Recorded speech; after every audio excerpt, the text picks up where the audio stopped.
आकाशवाणी भोपाल से प्रस्तुत हैं प्रादेशिक समाचार।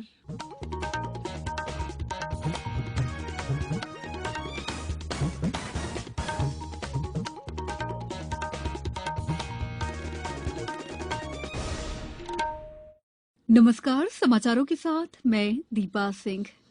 पहले एक अपील।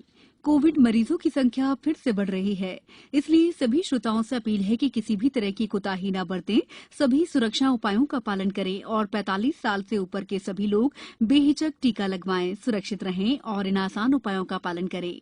मास्क पहनें, 2 गज की दूरी है जरूरी, सुरक्षित दूरी बनाए रखें, हाथ और मुंह साफ रखें। केंद्र सरकार ने रेलगाड़ियों के जरिए ऑक्सीजन सिलेंडरों और टैंकरों की आपूर्ति शुरू करने ऑक्सीजन एक्सप्रेस चलाने का फैसला लिया है।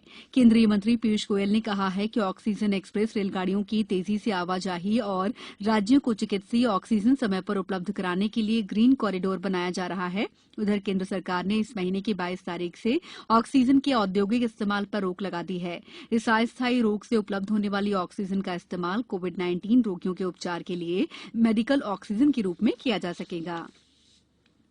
इंदौर में शुरू हो रहे प्रदेश के सबसे बड़े कोविड केयर सेंटर के लिए शहर के उद्योगपतियों और नागरिकों ने सहयोग की एक अनूठी मिसाल पेश करते हुए 1 करोड़ 15 लाख के चेक सहयोग राशि के रूप में प्रशासन को सौंप दिए हैं। उधर प्रदेश सरकार ने भी इंदौर संभाग के 5 जिलों बड़वानी, खरगोन, झाबुआ, बुरहानपुर और अलीराजपुर में ऑक्सीजन उत्पादन संयंत्र स्थापित करने का निर्णय लिया है। संभागायुक्त डॉ पवन कुमार शर्मा ने बताया कि कोविड संक्रमण के उपचार में जरूरी मेडिकल ऑक्सीजन की आपूर्ति सुनिश्चित करने के लिए इन संयंत्रों की स्थापना की जा रही है। इंदौर जिले में पिछले 24 घंटों के दौरान 1698 नए कोरोना संक्रमित मरीज मिले हैं। भारतीय जनता पार्टी जेपी नड्डा ने देश में कोरोना संक्रमण में बढ़ोतरी के बीच पार्टी कार्यकर्ताओं से अपना बूथ कोरोना मुक्त अभियान शुरू करने को कहा है। उन्होंने सभी पार्टी पदाधिकारियों और कार्यकर्ताओं से सैनिटाइजेशन, साफ सफाई और लोगों के बीच जागरूकता लाकर संक्रमण की रोकथाम के लिए व्यापक अभियान चलाने का आग्रह किया है।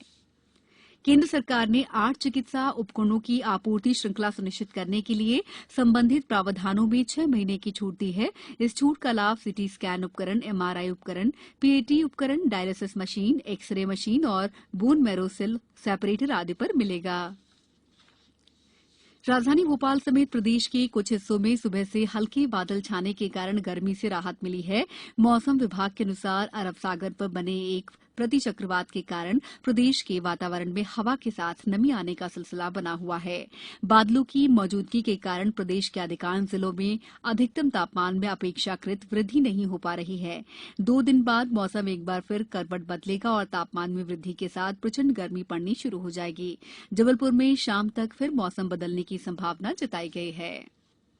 अब कुछ समाचार संक्षेप में। दमोह में जिला मजिस्ट्रेट तरुण राठी ने आज रात 10 बजे से 26 अप्रैल सुबह 6 बजे तक कोरोना कर्फ्यू लगा दिया है।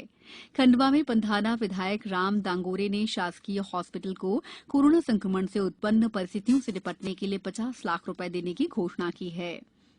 पन्ना जिले में नए कोरोना मरीजों की संख्या रिकॉर्ड 237 पाई गई है।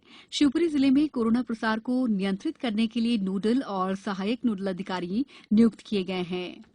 जबलपुर में 877, टीकमगढ़ में 253, बैतूल और शहडोल जिले में 235 नए मामले सामने मिले हैं।